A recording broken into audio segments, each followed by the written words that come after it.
Philly may be famous for cheesesteaks, but anyone who's driven down I-95 has definitely passed a few Wawas without a second look. People go absolutely nuts for this place.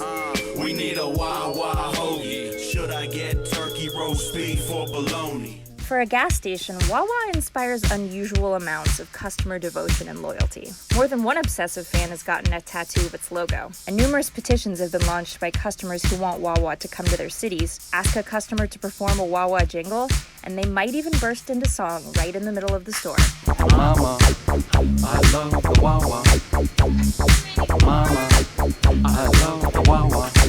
There you go. When the Pope visited the city in 2015, the mayor welcomed His Holiness in the most Philadelphian way possible by offering to buy him a Wawa hoagie of his choice. When I talk about, someone asks me what's good about where you live, I immediately, first thing out of my mouth is Wawa. Well, the Liberty Bell's on that list too, but it's past Wawa.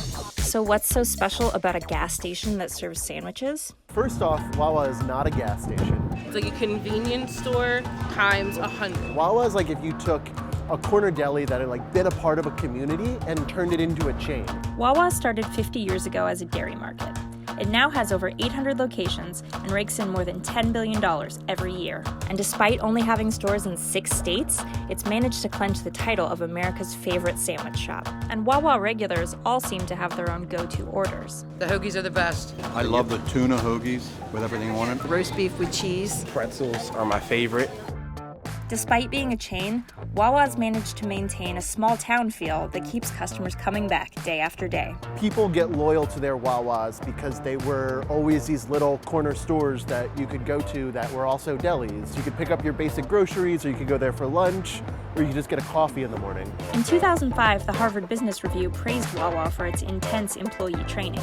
The customer service culture is so rigorous that the company even has its own training campus, Wawa University. Somehow, meatball hoagies, coffee, and cheap gas all add up to more than the sum of their parts. The fierce regional love for Wawa means that fans who move out of the chain's territory sometimes find themselves longing for a little piece of their hometown. I used to drive home from school from Temple just to get Wawa because they only have 7-Elevens up there. Wawa iced and it's tea. upsetting. I used to legit bring back to New York City. I'd bring a bunch of Wawa iced teas. It's not even a convenience store, it's a Wawa. It's beyond.